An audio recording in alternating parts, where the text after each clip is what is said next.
Welcome to the Fast Leader Podcast, where we uncover the leadership life hacks that help you to experience breakout performance faster and rocket to success. And now, here's your host, customer and employee engagement expert and certified emotional intelligence practitioner, Jim Rimbach. Need a powerful and entertaining way to ignite your next conference, retreat, or team building session? My keynotes don't include magic, but they do have the power to help your attendees take a leap forward by putting emotional intelligence into their employee engagement, and customer-centric leadership practices. So bring the infotainment creativity of the Fast Leader Show to your next event, and I'll help your attendees get over the hump now. Go to beyondmorale.com/speaking to learn more. Okay, Fast Leader Legion, today I'm excited because the person who we have on the show today is actually, they have a profound discovery to share. Ron Carucci was born in New York, the youngest of five in a classic New York Italian family. Ron has been fortunate to be in a field that he loves and is passionate about for the last 30 years. Although his career began in the arts as an actor and singer in New York and toured around the world, he was blessed to discover relatively early that just telling stories wasn't going to sustain his interests, but helping others change their stories and write new chapters of stories was thrilling, and he's never looked back. Ron is co-founder and managing partner at Navalent, working with CEOs and executives pursuing transformational change for their organization, leaders, and industries. He has a 30-year track record helping some of the world's most influential executives tackling challenges of strategy, organization, and leadership. From startups to Fortune 10s, nonprofits to heads of state, turnarounds to new markets and strategies, overhauling leadership and culture to redesign for growth. He has worked in more than 25 countries and on 4 continents. He is the best-selling author of 8 books, including the recent Amazon #1, Rising to Power. He is a regular contributor to the Harvard Business Review, where his work on leadership was named one of the management ideas that mattered most in 2016. He is a regular contributor to Forbes. His work has been featured in Fortune, CEO Magazine, Inc., Business Insider, MSNBC, Business Week, Smart Business, and Thought Leaders. Ron currently lives in the Seattle area with his wife, Barbara, and 2 amazing kids, Matthew and Rebecca, who are growing up and finding ways to make the world a better place. Ron Carucci, are you ready to help us get over the hump? Hey, Jim, it's great to be with you. Let's get over it. All right. Now, I've given our Legion a little bit about you, but can you tell us what your current passion is so that we can get to know you even better?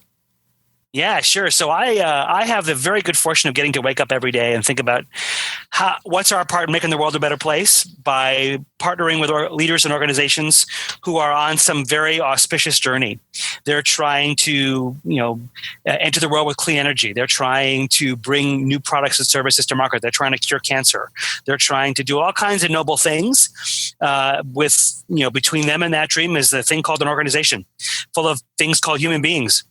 And sometimes those things aren't as compatible as you might want them to be. And so we get the joy of coming alongside them and untangling that spaghetti ball and figuring out how to help them get to the place they have set out to get to. It's funny the way that you explained that, because just a moment ago, I completed an interview with somebody who started as an astrophysicist, who's now got into leadership development and stuff. And I said, the joke is that when things seem simple, we will say that, well, hey, it's not rocket science. But actually, when you start thinking about dealing with humans, it's significantly more complex than rocket science. It is. It's far more complex. I've always said to my clients, you take 4 walls and a roof, fill it up with people, it's going to be ugly. I began my career, my graduate studies, in clinical psych, and quickly realized I did have no desire to deal with people's individual crap. I just didn't have the patience for it. I didn't have the fortitude for it. So I went into org psych, only to quickly discover they bring it all to work with them anyway. So now I just get it in mass. It is so true.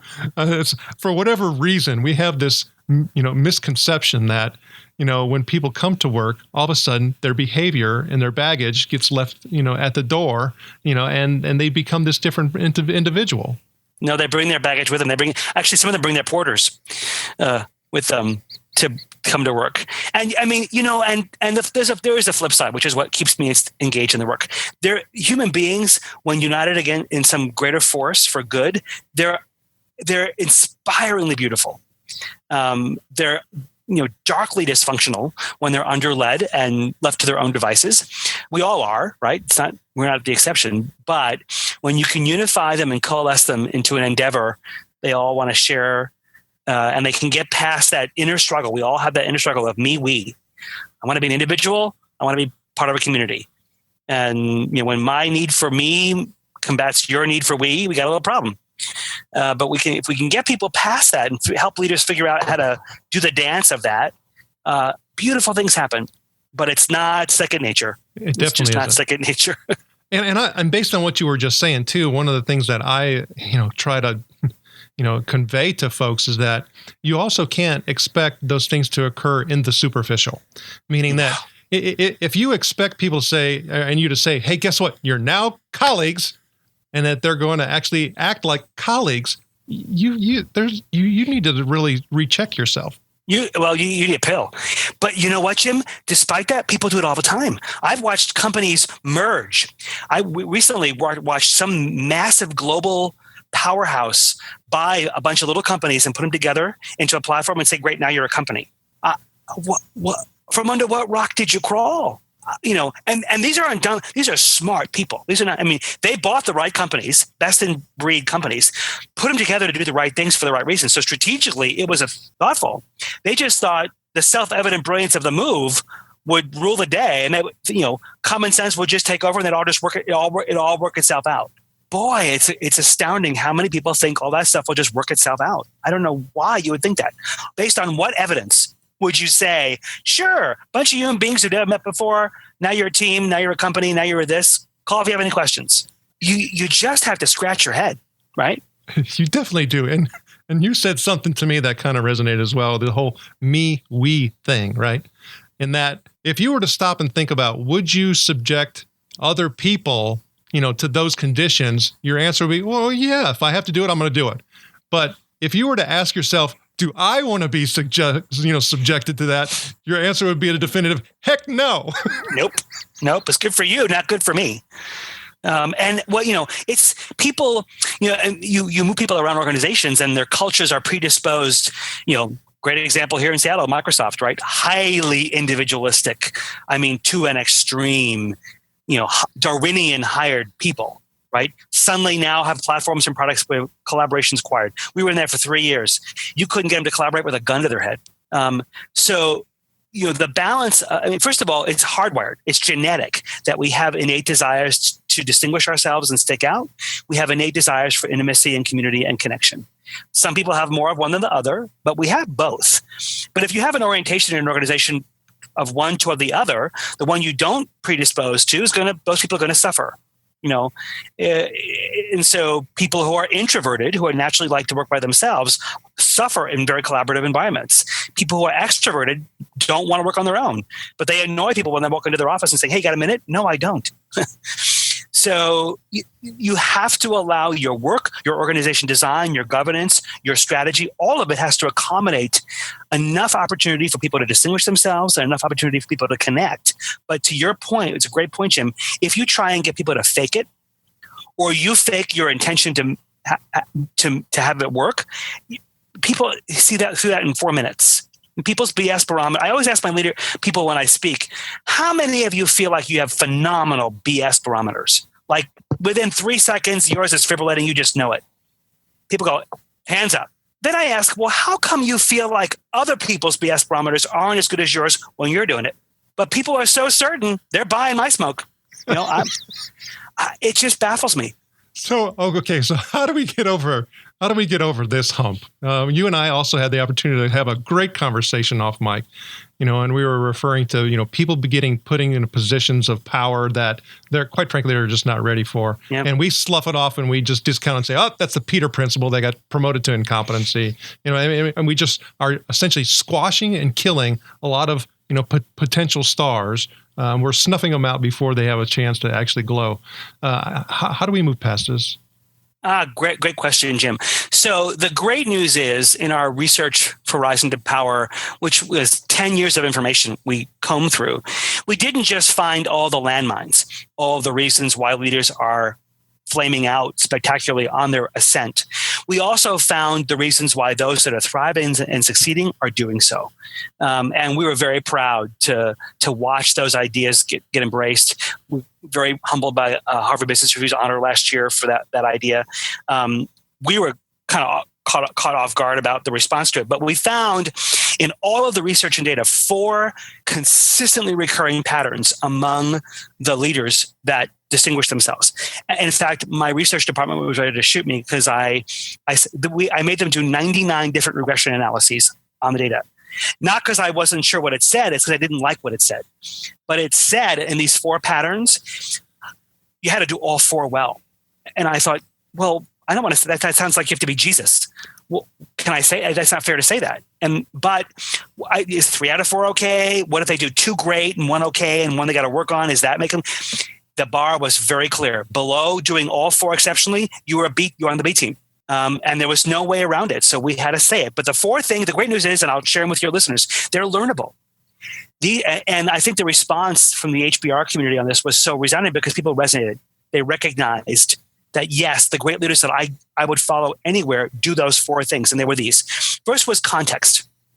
These leaders could read tea leaves. They knew the context. They knew how their businesses made money. It's astounding, Jim, how many companies I walk into and I ask people, how do you make your money? What's your strategy? And they don't know. They can give me goals and mission statements and financial plans and quotas, but they can't finally tell me how they compete. These leaders could read context. They could also read tea leaves inside. They didn't bring stuff from their past and try and slap it on this current environment like a formula. They really could adapt. They realized that their job was to allow the organization to change them as much as they came to change it. Second was breadth. These were leaders who could go from being first chair to orchestra conductor. They knew how all the pieces fit together. They knew that the most value of an organization is at the seams. It's not any one function. So if they grew up in finance or grew up in marketing or grew up in sales, they didn't play to their strengths. They broadened their view and looked across the organization and stitched it together into a cohesive whole. And how they made decisions and how they resolved conflict and how they set priorities reflected a full understanding of the business, not just a part of it. The third was decision-making. We call it choice. These were leaders who weren't afraid to make hard calls. They weren't afraid to get the right data. They could balance intuition and instinct with data and voice. They knew whose voices and how much of their voice to coalesce into the right choices. They weren't overly directive. They weren't overly domineering. They weren't overly consensus-driven, so they paralyzed the place. They really knew how to construct great choices. And they knew how to narrow priorities to a vital few. They didn't say yes to everybody. And they didn't only say yes to their pet projects. And the last was, not surprisingly, connection. These are the people that had relationships of deep intimacy and trust, up, sideways, and down, direct reports, peers, and bosses. These are the people, every company has them. Everybody wants to work for them. Everybody adores them. They're smart. They're enjoyable. They can't wait to be in their presence. It's those people. But turns out breadth, context, choice, and connection. They did all 4 well. They're all learnable. The time to learn them is not when you get your first VP job. Right? The time to start learning those things is at the very beginning of your career. And the great news is, if you look back on these successful leaders' exemplars' careers, they began building those muscles way, way back.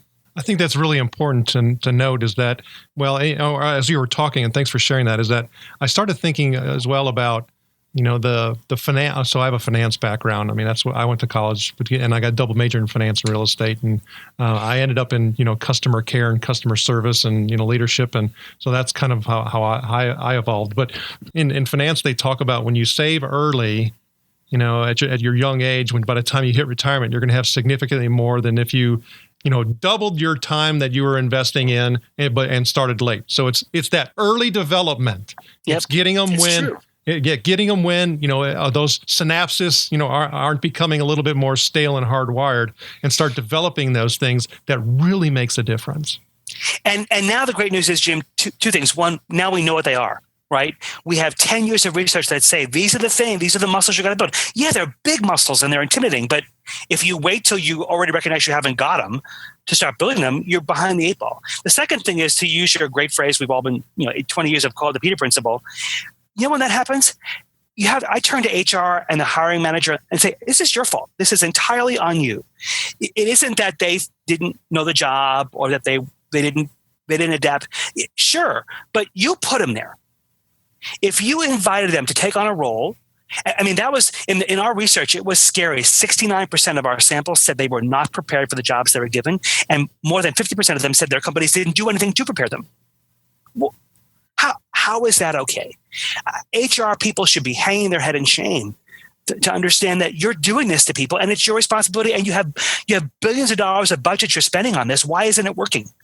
There's no excuse for it. Yeah, and we even shared off mic, the amount of destruction that something like that actually makes, of course, upon the individual, upon the organization, all the families that are involved. I mean, it's, it goes right back to the point you made before about we put people in a room and say, be a team, and we wonder why it doesn't work. Why would you take somebody, even who's promisingly talented and smart in the role they're in, put them in a bigger, broader role and say, good luck, you were great here, sure, you'll be great there, and then wonder why they flame out. Exactly. It's illogical, and yet we do it regularly. It's really astounding. Well, I can only imagine that when you start talking about, your background and, starting in theater and just your color and the way that you are so quick-witted just in our discussion. I mean, I could spend all day talking with you, but I know that you're an inspiration maker, but you're also got to be an inspiration seeker. And we look at quotes on the Fast Leader Show in order to help us with inspiration. Is there one or two that you can share with us? A woman who's been my mentor and dear friend for 20-something years, came alongside me early in my career and has been there ever since. And she told me early on, and I think she got this advice from her mom. She's in her mid-70s now. She's still teaching PhD students, consulting around the world, teaching executives, going strong, brilliant woman. But she said to me, nothing is irrevocable except death. And the permission that gave me to say, what the fears, the tapes in our head, the anxieties that stop us from trying new things or from what people are going to think, the permission that gives you to say, you get do-overs. You get do-overs. You can say, I'm sorry. So the unnecessary excess of caution we apply when considering precedent is so wasted. And that mantra has liberated me to make some very hard choices and some very risky and scary choices, but to great ends. Well, I think what you were just also explaining right there leads perfectly into what, one of the things that we talk about is getting over humps, is that, it's, the undue or unjust, block that we put upon ourselves often prevents us from moving to the next level. And, we have to come through a lot of learnings in order to actually, come to different conclusions. And those are, humps that we've gotten over, mistakes that we made. Is there a story that you can share where you've gotten over the hump? Oh my gosh. And it's fairly recent, about maybe a year and a half ago. I was at a place very discouraged, at a place in my career where I thought, gosh, we had worked with some clients that were not enjoyable. I love my clients, but when they're sociopaths, I don't love them. And there are some clients we're a small boutique firm. We're not for everybody. And, we had gone a couple of years where perhaps we took on clients I didn't feel were a good match for me. And I was discouraged at, gosh, I've done all the things I thought I should do to be a thought leader, gurudom and notoriety wasn't my aim, but it was to sort of have influence and have impact with the people that I thought I could have it with. And I thought I'd done everything I could to attract those kinds of leaders, and it wasn't working. And I didn't understand why after this point in my career was it so hard to connect with the clients I wanted to most connect with. So I hired a coach at a very discouraged and scared place. I stalked somebody. In fact, I think she's going to be a guest on your show in a couple of weeks. Dory Clark. Oh, yes. And I stalked her for a little while and connected with her. And finally on LinkedIn, I said, hey, can we Skype? I think I have a client for you. And then I said, well, it's me. And Jim, I had no idea what I was getting myself into. I had read her material. I liked her thoughts. She was obviously sharp, had incredible endorsements. And she seemed like, I don't know if I'm helpable, if I'm beyond help, if I just made detours, too many turns too far back, that this was not correctable. But I said, here's what I want to do. And so she, sharp, wise, insightful, and said, so I'm clear, your goal would be to attract higher quality clients that you're a match for with less. And so she got it. So she went out and did her diagnostic work, went out and, did her magic work, came back with a feedback report. And I'm sitting there thinking, wow, this is what it's like to be on the other side of me. This is me taking my own medicine now. And it's not easy. And so you read this data report and you gulp and you start sweating, and it's both depressing and it's like, yep, knew that. And wow, hadn't thought of that before. And oh my gosh. And then you come up and then you say, okay, let's get on with a plan and start. And it turns out, first of all, not only was I not, what were the things I was doing, not the things I should have been doing, I wasn't anywhere near the things I should have been doing. So to your point before about we have to show the world who we are, she said, if your goal for you and your firm was to be the best kept secret in consulting, you've done great. She said, but you're spending all of your time talking to people who know you. There's nobody. She said that I couldn't have access. To find you was difficult. She did all of her digital pathways, and she said, you needed to face out. You need to, really do a major pivot and talk to people, to the clients you want in ways they need to hear it, who have no idea who you are now. I'm like, well, that sounds like a great theory. How do you do that? I really had no idea. And then she started telling me the ideas she had. I'm like, I can't. That's not. No. What? I thought she was nuts. I thought she goes, just trust me. And at every given point in the process, she has pushed me to do things. And at this point in my career, it's not like I'm afraid of stuff. It's just like now it's a practical thing of I'm too old, or I passed that, or I don't know if I can do. But just a lot of angst about, or just thinking the ideas were not dumb, but like not applicable to me. But she's great. She's like, just trust me, just do it, or stop whining, just do it. And I tell you, Jim, we just begun our second year of work together, and I think it's just getting good. But the notion of having to learn a whole new set of muscles at a very seasoned part of your career, it can be done. And if you had told me a year ago, that a year from now you'll have written 58 articles for HBR and Forbes, you'll have been on 20 podcasts. I'm like, what pills did you take? Because I want some of them. But I would have absolutely said, there's just no way any of that. If you would have said, here's the kinds of people you're going to interview for your column, here's the kind of new relationships you're going to form with these kinds of people, I would have said, you're absolutely a psychopath. And yet here we are. And I'm thinking, can we just coast in year two? Can we just consolidate those wins? And she's like, no, we're just getting warmed up. And so, boy, howdy, the major lesson there is have help. Like asking for help is a great thing. There's not a snowball's chance in hell I could have done any. First of all, I wouldn't have even known to do it. And it's gone exceedingly well. And I was able to take skills that I had and apply them to new contexts. But without the guidance of somebody who knew what to do, I would have been wandering around aimlessly in the wilderness, even more discouraged than I was when I called her. And so I'm like, wow, I hope people feel this delighted when they call me for my help, that I feel having asked for the expertise of somebody that I didn't have and just get some guidance and some support along the ride. Change is hard enough as it is, but without help, I don't know how you do it. Thanks for sharing that story, Ron. I keep telling myself, the same type of thing, and often find that I'll put up, roadblocks for myself. So I've been trying to do a better job of seeking, the wisdom of others. I always say that, the good Lord actually made our eyes point out. Yep, I think the good Lord made our faces so we couldn't see him because we're made to need others. We're made to be in relationship. It's not about what you do to or for other people. It's what you do with them. And we are intended. The only transformational experience we have in life is in relationship. There's no change of merit that ever happens of any kind that isn't in the context of a relationship. And you can't do it yourself. The idea of self-improvement is an oxymoron. It doesn't happen that way. And so you have to have help.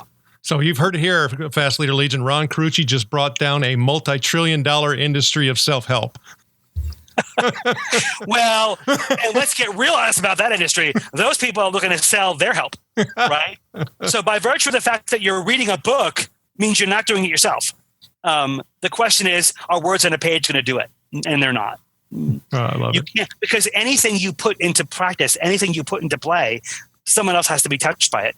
And if they don't know you're doing it, then you're just you're not changing anything. That's a great point. And I think absolutely that parlays into what we've just been talking about as far as developing leaders, the leaders developing their folks. It's all about, being in relationship. Mm-hmm. And being more effective at those things. And even the 4 things that you found, you can also drill all of those back down to relationship components and drivers, trust, all of those things. And we tell people about those dimensions in the research. They're not 4 things, they're 1. Mm-hmm. You can't do breadth without relationship. You can't do context without decision-making. They all require each other. But we did say each of them are 1/4 of one thing. But we did say this. We did notice that when people failed, connection, relationship was one of the things that made them fail fastest. You could fake context and breadth. before people figured it out, especially if you're in an environment that didn't value those things. Or you could fake choice if you were around bad decision makers. Like connection, and especially with peers and direct reports, if one of those was amiss, it was like putting gas on a fire. It was an accelerant to a demise. Awesome. So I know you've got a lot of things going on. You talk about, the coaching, and thanks for sharing that and showing the vulnerability so that we can all get over our own hump. The work that you're doing with your firm. I mean, all of these things, continuing to grow your platform, being on the Fast Leader Show. Woohoo. But what's one of your goals?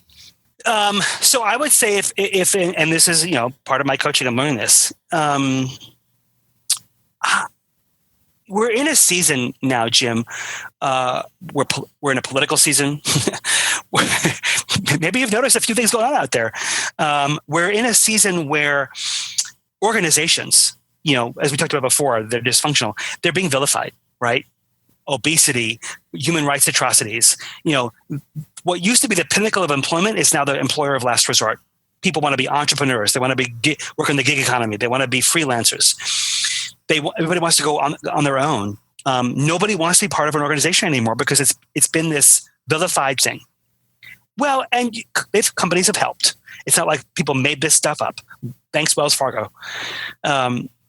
But in my heart of hearts, I still know companies are good. They can do things. They can change the world. They can have impact. They can innovate in ways individuals can't. What's so odd to me about the entrepreneurs is they're all saying, I want to feel like I'm part of something greater than myself. And then I'm thinking, well, how are you going to do that by yourself? Or with like three of you? So I find it an odd desire, that we thing, but you think you can do a we thing through me. It didn't work. But I don't disrespect the aversion. I get it. But I think we're throwing babies out with bathwaters.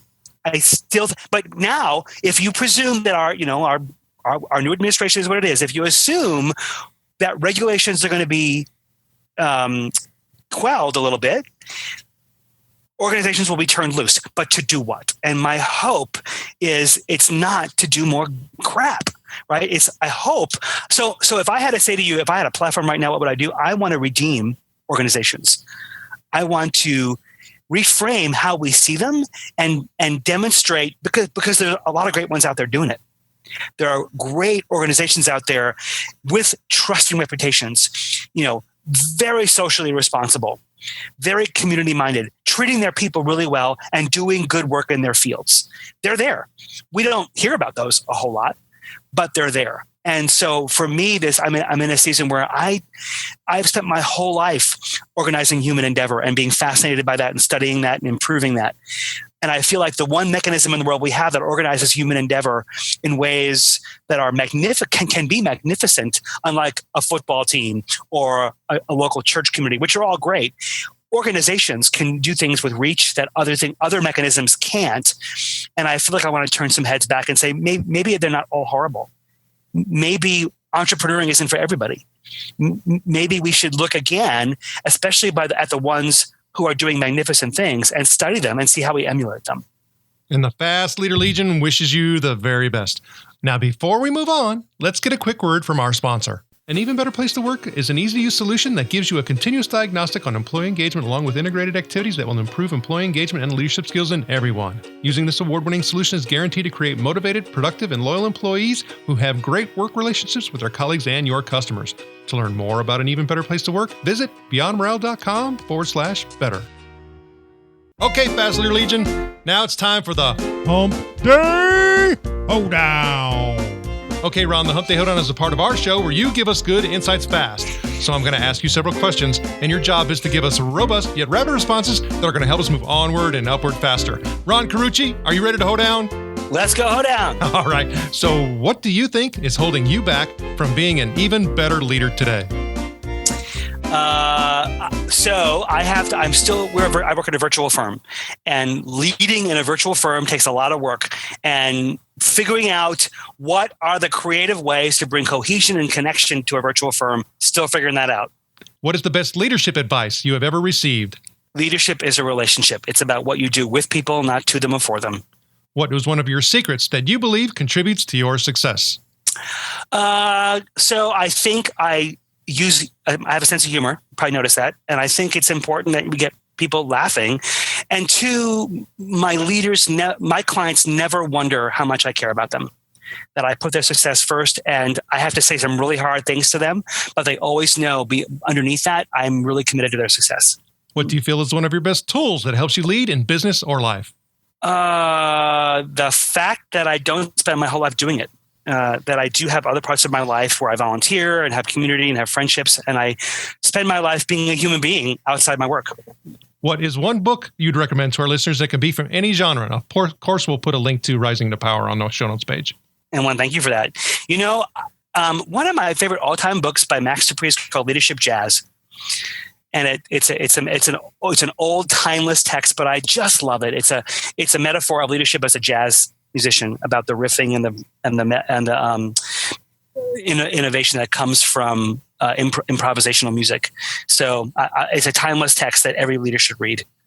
Okay, Fast Leader listeners, you can find links to that and other bonus information from today's show by going to fastleader.net/Ron Carucci.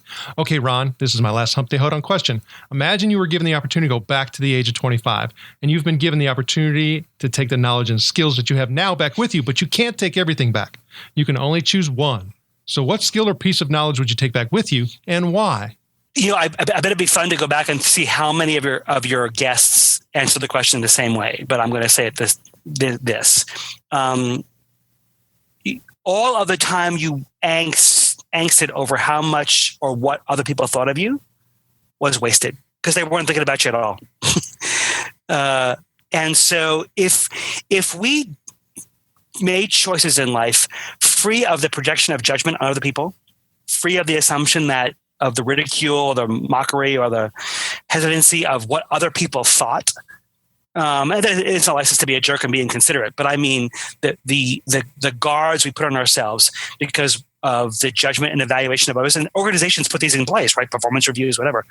Gosh, the freedom, the choices I would have made differently, the courage I would have had, the joy I would have had, and not the oppression of what am I going to think? I would say, gosh, all the folks who are so obsessed with what people are thinking of them, rest assured they're not thinking about you at all. Don't worry about it. Ron, it was an honor to spend time with you today. Can you please share with the Fast Leader Legion how they can connect with you? You can find me at www.navalent.com. You can find me on Twitter on @RonCarucci, RonCarucci. You can find me on LinkedIn. And all those places have individual connections to me. So I look forward to hearing from you. Ron Carucci, thank you for sharing your knowledge and wisdom. The Fast Leader Legion honors you and thanks you for helping us get over the hump. Thank you for joining me on the Fast Leader Show today. For recaps, links from every show, special offers, and access to download and subscribe, if you haven't already, head on over to fastleader.net so we can help you move onward and upward faster.